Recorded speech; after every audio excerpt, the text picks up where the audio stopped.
ఆర్టీసీకి మహాలక్ష్మి అట. ఆ పథకం కింద 200 కోట్లు దాటిన మహిళల ఉచిత ప్రయాణాలు, వాటి టికెట్ల మొత్తం 6,680 కోట్లు. ఆర్టీసీకి చెక్కు అందించిన ప్రభుత్వం, నష్టాల నుంచి లాభాల్లోకి ఆర్టీసీ బట్టి. మహిళల దైనందిన జీవితంలో మహాలక్ష్మి. వామ్మో, ఉచిత మహిళా బస్ ఇచ్చి మహాలక్ష్మి పథకం మొత్తం ఇచ్చేసినామని ప్రచారం చేస్తున్నారు కదా, మీకు దండం పెట్టాలి. ఇగో ఎంత మంచి నవ్వులు నవ్వుతున్నారు ఇడ. పొన్నమన్న నవ్వుతున్నాడు, కోమటిరెడ్డి సాబ్ నవ్వుతున్నాడు, మా బట్టి విక్రమార్క గారు మాత్రం ఫేస్ చాలా చికాకుగా, ఎప్పుడు ఆ ఫేస్ చూసిన ఇట్లనే ఉంటుంది, ముఖంలో నవ్వు ఉండదు. ఏం సార్ బట్టి సార్ మీకు ఎప్పుడు ఇగో ఇట్లనే ఫేసు చిరాకుగా, ఇరిటేషన్ తోటి ఎవరో మిమ్మల్ని వచ్చి మీ ఆస్తులు గుంజుకుంటున్నట్టే పెడతారు అది ఫేస్. సారీ టు సే బట్టి గారు. ఇగో ఈ నాకు అర్థం కాక అడుగుతా బట్టి గారు, మీరు ఫైనాన్స్ మినిస్టర్ ఉన్నారు కదా, నష్టాల్లో ఉన్నటువంటి ఆర్టీసీ లాభాల్లోకి ఎట్లా పోయిందట ఉచిత బస్సు పెట్టిన తర్వాత?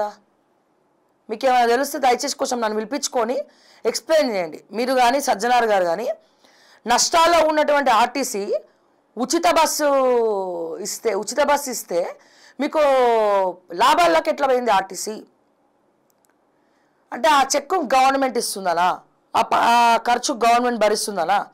గతంలో కూడా గవర్నమెంటే భరించింది కదా, అప్పు తెచ్చింది కదా ఆర్టీసీల మీద, రేట్లు పెంచినారు కదా. అది ఏ రకంగా ప్లస్ అయిందో నాకైతే అర్థం కావట్లేదు. ఎందుకంటే పాపం మా సజ్జనార్ గారు కూడా చాలా తెలివిమంతుడు. ఆయనకున్నటువంటి అవగాహన, తెలివి నాకు లేకపోవచ్చు. బట్టి గారు ఇంకా చెప్పాలంటే 30-40% కమిషన్లు తీసుకుంటాడంటే ఆయన కూడా ది గ్రేటెస్ట్ పర్సన్. మరి ఆయనకున్నటువంటి తెలివితేటలు కూడా నాకు లేవు. అందుకే నేను అడుగుతున్నా, దయచేసి చెప్పండి, నష్టాల్లో ఉన్నటువంటి ఆర్టీసీ ఈ ఉచిత పథకం వల్ల ఎట్లా లాభాల్లోకి పోయిందో బట్టి గారు ఆ ప్రగతి భవన్కో ప్రజాభవన్కో పిలిపిస్తే నాకు చెప్తే బాగుంటుంది. అట్లాగే సజ్జనార్ గారు చెప్పినా పర్లే, ఎవరు చెప్పినా పర్లే. సో మీరు ఏకీభవిస్తున్నారా? మహాలక్ష్మి పథకం మొత్తం ఇచ్చేసిరా? మీరు తులం బంగారం ఇచ్చిండ్రా? మా మహిళలకు 2,500 రూపాయలు ఇస్తామన్నారు, ఇచ్చిండ్రా? లక్షాధికారులను చేస్తామన్నారు, చేసిండ్రా? మహాలక్ష్మి పథకం ఎట్లా పూర్తయింది? ఇంకా ఎవరు పెళ్ళిళ్ళు చేసుకుంటలేరు ఊర్లల్లో? పెళ్ళిళ్ళు చేసుకుంటే మీరు తులం బంగారం ఎట్లా ఆపుతారో అన్న భయానికి, ఎక్కడ ఆపుతారో అన్న భయానికి పెళ్ళిళ్ళే చేసుకుంటలేరు సాబ్. ఊర్లలో ఆడపిల్లలు తల్లిదండ్రులు పెళ్ళిళ్ళు అయిపోతే మళ్ళీ తులం బంగారం రాదు కదా, అందుకని ఆపుతున్నారు పెళ్ళిళ్ళు. మీరు ఎంక్వైరీ చేసుకోండి, ఊర్లలో పోయి సర్వేలు చేసుకోండి, ఎంక్వైరీలు చేసుకోండి. ఏ రకంగా చూడాలి దీన్ని? మహాలక్ష్మి పథకం ఎట్లా ఇచ్చినట్టు మీరు? హ్యామ్ బాటలో తొలి అడుగు. ఆర్ఎన్బి పరిధిలో 373 రోడ్లకు సర్కార్ ఆమోదం, ఉత్తర్వులు జారీ. మొదటి దశలో 5,190 కిలోమీటర్లు రోడ్ల కోసం 6,478 కోట్లు.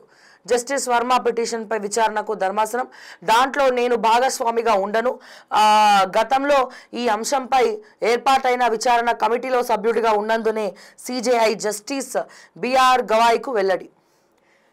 ఎస్, మూడో రోజు అదే తీరు. పార్లమెంట్లో కొనసాగిన విపక్షాల నిరసన. బీహార్లో ఓటర్ల జాబితా సవరణపై ఆందోళన. ప్రజాస్వామ్యాన్ని కాపాడాలంటూ నినాదాలు. ఏడుందండి ప్రజాస్వామ్యం భారతదేశంలో? దాన్ని ఎప్పుడో చంపేసారు. ప్రజాస్వామ్యం ఉందా?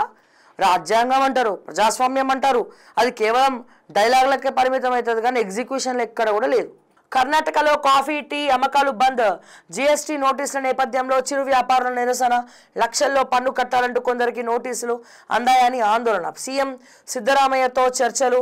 పన్నులు వసూలు చేయబోమంటూ ముఖ్యమంత్రి హామీ. ఆందోళన విరమణ. ఒకసారి ఫైనల్గా మనము అన్ని పేపర్లలో ఇవే వార్తలు ఉన్నాయి.